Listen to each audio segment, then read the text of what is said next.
मानस के किष्किंधा कांड की पंक्तियां अभी मैंने आपके समक्ष पढ़ी है और श्री सीता जी के अन्वेषण का यह प्रसंग है। प्रभु श्री रामभद्र से आशीर्वाद प्राप्त करके प्रणाम करके बंदर पृथ्वी की 10 दिशा में श्री सीता जी की खोज में निकल पड़े। उनमें से जो सबसे सामर्थ्यवान बंदर थे, संपन्न थे, उनको दक्षिण दिशा में भेजा गया। आप जानते हैं कि दक्षिण दिशा यम की दिशा है, क्योंकि आजकल वास्तु का बड़ा प्रचलन है। मृत्यु और काल की दिशा है। तो उसमें जो अत्यंत संपन्न बंदर थे, अंगद, नल, नील, द्विविध और स्वयं श्री हनुमान जी महाराज भी उनके साथ दक्षिण दिशा में भेजे गए। और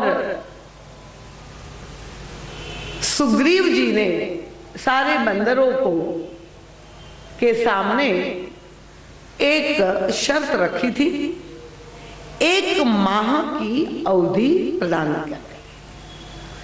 1 माह के भीतर चाहे जगत जननी श्री सीता जी का समाचार मिले या ना मिले, अगर लौट करके आ गए तो ठीक है, पर यदि समय की अवधि व्यतीत हो गई और श्री किशोरी जी का कोई समाचार भी नहीं मिला तो मृत्यु दंड अवश्यंभावी है। ये घोषणा सुग्रीव ने पहले ही कर दी थी।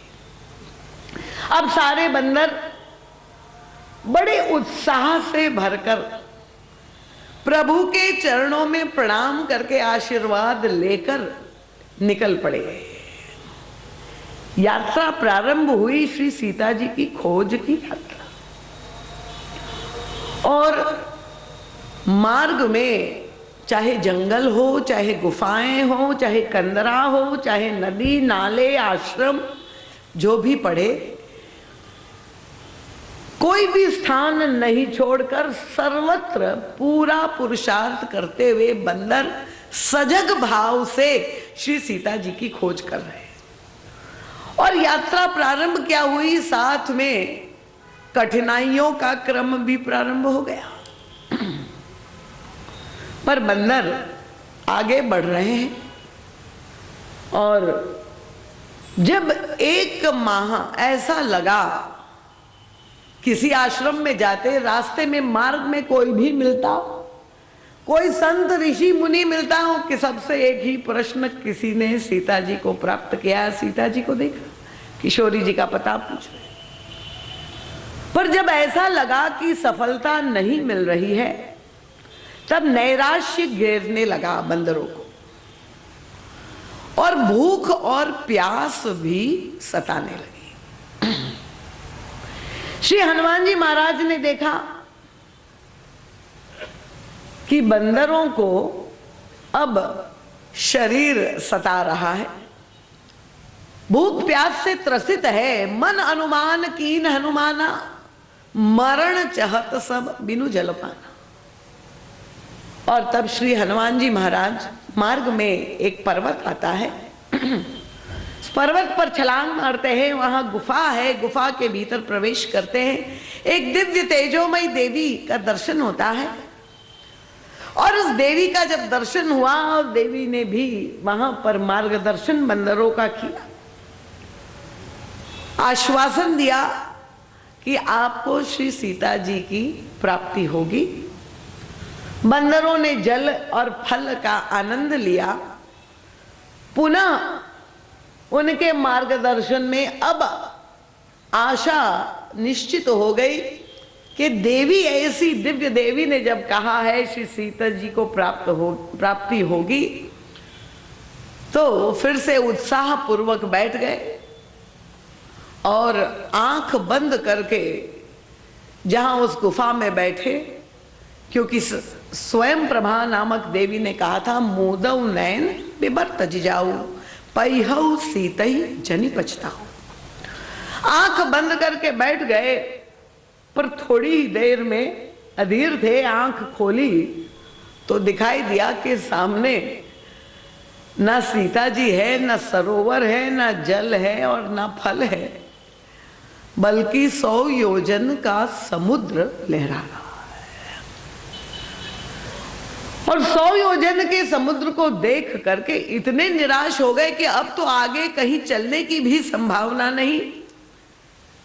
जो देवी ने भविष्यवाणी की थी वो भी घटित होती हुई दिखाई नहीं दे रही है। और तब बंदरों की जो मनस्थिति थी, क्योंकि वापस लौट नहीं सकते थे, 1 माह की अवधि व्यतीत हो गई थी। अगर लौटते हैं तो सुग्रीव का मृत्यु दंड है और आगे समुद्र में जाने का कोई मार्ग नहीं है तो भी मृत्यु निश्चित है।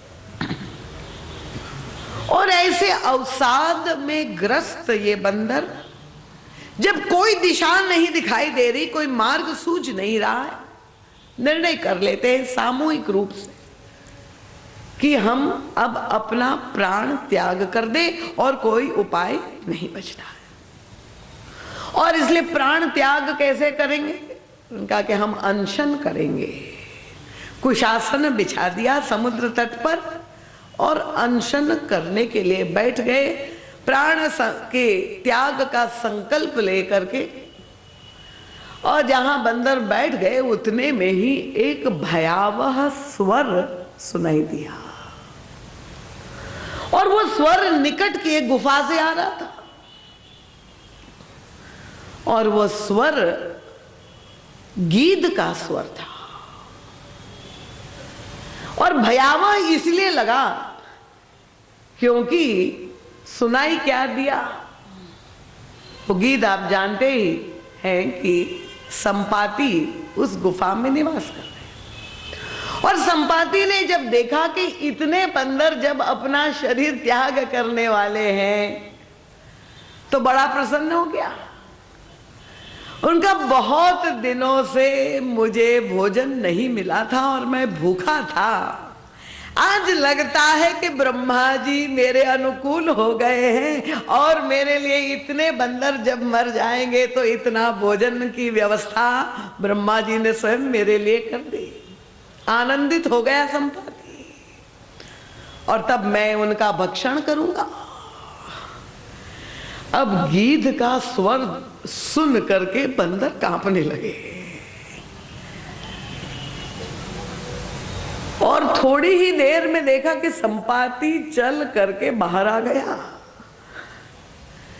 अब तो वैसे ही अवसादग्रस्त थे, मृत्यु के लिए प्रस्तुत थे, पर यह तो परिकल्पना नहीं की थी कि गीध के हाथ मरेंगे। और तब अंगद, जिनके नेतृत्व में यह दल दक्षिण दिशा में गया था, अंगद जी ने उस समय विवेक का आश्रय लिया और सारे बंदर जो कांप रहे थे डर के मारे, मृत्यु के भय के मारे, उनको संबोधित किया। कहा अंगद विचारी मन माही, धन्य जटायु समको नाही। गीधराज भक्तराज जटायु का स्मरण किया और तब संपाति ने भी वह कथा सुनी। केवल बंदरों ने नहीं सुनी, जब अंगद कथा सुना रहे और संपाति जी ने जब सुनी, उनकी जिज्ञासा हुई। आ करके बंदर कांप रहे थे, उनको आश्वस्त किया कि आप डरिए मत।